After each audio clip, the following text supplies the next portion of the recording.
Baik,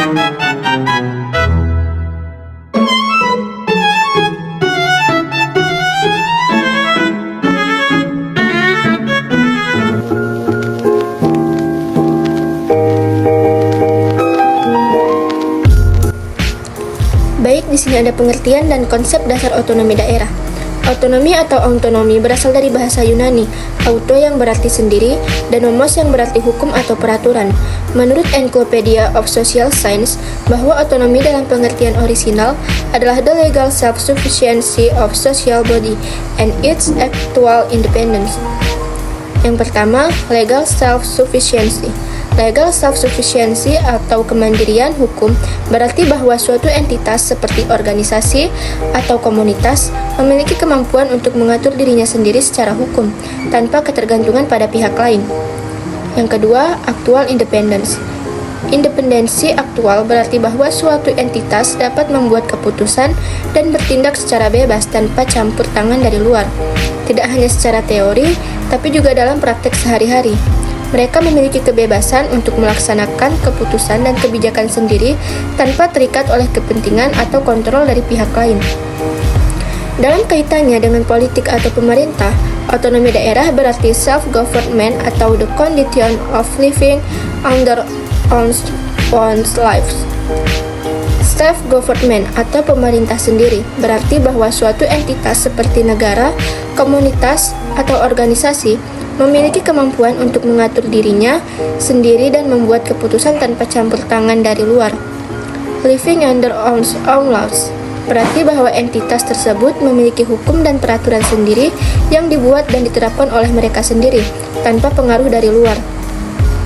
Menurut Undang-Undang Republik Indonesia Nomor 5 Tahun 1974, adalah hak, wewenang, dan kewajiban daerah untuk mengatur dan mengurus rumah tangganya sendiri sesuai dengan peraturan perundang-undangan yang berlaku. Menurut Undang-Undang Republik Indonesia Nomor 22 Tahun 1999, otonomi daerah adalah kewenangan daerah otonom untuk mengatur dan mengurus kepentingan masyarakat setempat.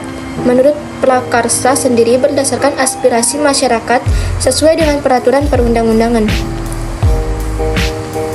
UU Nomor 32 Tahun 2004 dan UU Nomor 23 Tahun 2014 tentang pemerintah daerah mendefinisikan otonomi daerah sebagai wewenang dan kewajiban daerah otonom untuk mengatur dan mengurus sendiri urusan pemerintah dan kepentingan masyarakat setempat sesuai dengan peraturan perundang-undangan.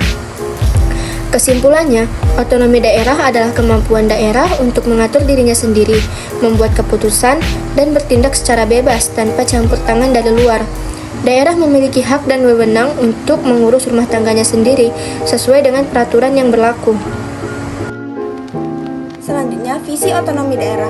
Yang pertama, otonomi daerah dalam politik berarti memberikan daerah kemampuan untuk mengatur dirinya sendiri melalui proses demokratis. Yang kedua, otonomi daerah dalam ekonomi bertujuan untuk menjalankan kebijakan ekonomi nasional di daerah sekaligus memberikan kesempatan kepada pemerintah daerah untuk mengembangkan kebijakan sendiri guna mengoptimalkan potensi ekonomi lokal. Yang ketiga, otonomi daerah dalam bidang sosial dan budaya bertujuan untuk menciptakan harmoni sosial di antara kelompok masyarakat dan memelihara nilai-nilai lokal yang positif. Selanjutnya, tujuan otonomi daerah. Tujuan otonomi daerah seperti yang dijelaskan oleh Hussein adalah untuk mengurangi beban di pundak pemerintahan yang lebih luas, tercapainya efisiensi dan efektivitas layanan kepada masyarakat, penggunaan sumber daya yang lebih efektif, pemantapan perencanaan pembangunan dari bawah, peningkatan persatuan dan kesatuan nasional, serta keabsahan politik pemerintahan dengan memberikan kesempatan yang lebih besar kepada masyarakat untuk mengenali masalah yang dihadapi dan menyampaikannya kepada instansi pemerintahan tersebut. Menurut Suparto 2017, tujuan pemberian otonomi daerah mencakup 4 aspek. Yang pertama, politik, memberikan ruang bagi masyarakat untuk berpartisipasi dan mendukung kebijakan nasional. Yang kedua, manajemen pemerintahan, yaitu meningkatkan efisiensi dan kualitas pelayanan kepada masyarakat. Yang ketiga, kemasyarakatan, meningkatkan kemandirian dan partisipasi masyarakat.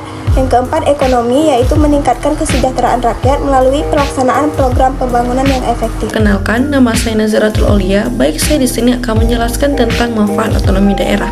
Nah, manfaat otonomi daerah ialah peningkatan pembangunan, peningkatan pelayanan publik, peningkatan kesejahteraan masyarakat, dan peningkatan partisipasi masyarakat, serta penguatan daya saing daerah dan kebijakan yang lebih sesuai dengan kebijakan lokal, serta pengurangan birokrasi dan meningkatkan kemandirian masyarakat.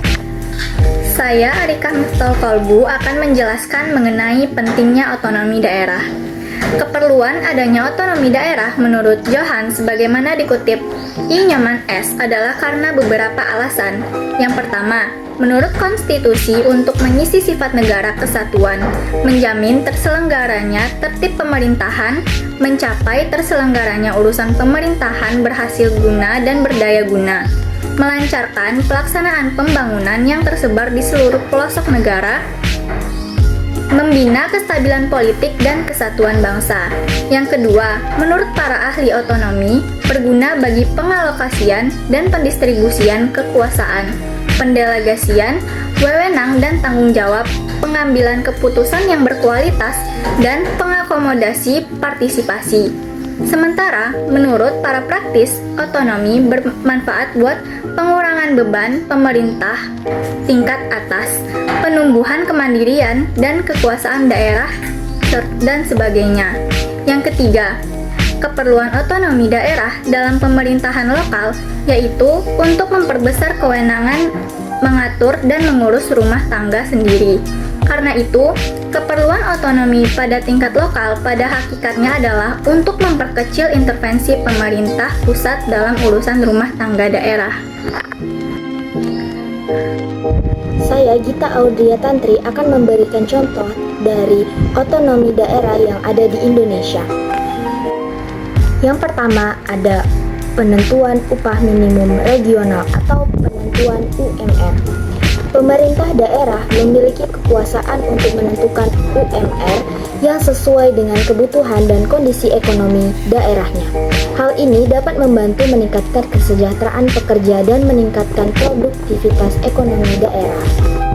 Yang kedua ada penentuan besaran pajak dan retribusi daerah, yang dimana pemerintah daerah dapat menentukan besaran pajak dan retribusi daerah yang sesuai dengan kebutuhan daerahnya. Hal ini dapat membantu meningkatkan pendapatan daerah dan membiayai program-program pembangunan. Yang ketiga ada pengembangan kurikulum pendidikan. Pemerintah daerah dapat mengembangkan kurikulum pendidikan yang sesuai dengan kebutuhan dan kondisi daerahnya. Hal ini dapat membantu meningkatkan kualitas pendidikan dan meningkatkan kemampuan siswa. Lalu yang keempat ada penggunaan APBD. Pemerintah daerah memiliki kekuasaan untuk menggunakan anggaran pendapatan dan belanja daerah atau APBD untuk membiayai program-program pembangunan dan meningkatkan kesejahteraan masyarakat. Lalu yang kelima ada desentralisasi sektor kehutanan. Pemerintah daerah dapat membuat kebijakan tentang desentralisasi sektor kehutanan yang sesuai dengan kebutuhan daerahnya. Hal ini dapat membantu meningkatkan pengelolaan hutan dan meningkatkan pendapatan daerah. Yang keenam ada kebijakan angkutan online. Pemerintah daerah dapat membuat kebijakan tentang angkutan online yang sesuai dengan kebutuhan daerahnya. Hal ini dapat membantu meningkatkan mobilitas masyarakat dan peningkatan pendapatan daerah.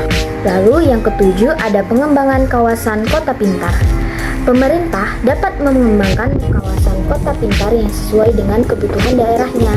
Hal ini dapat membantu meningkatkan kualitas hidup masyarakat dan meningkatkan efisiensi penggunaan sumber daya. Yang kedelapan, yang terakhir yaitu kebebasan pelaksanaan kebijakan. Pemerintah daerah memiliki kebebasan untuk melaksanakan kebijakan yang sesuai dengan kebutuhan daerahnya. Hal ini dapat membantu meningkatkan efektivitas pemerintahan dan meningkatkan kesejahteraan masyarakat.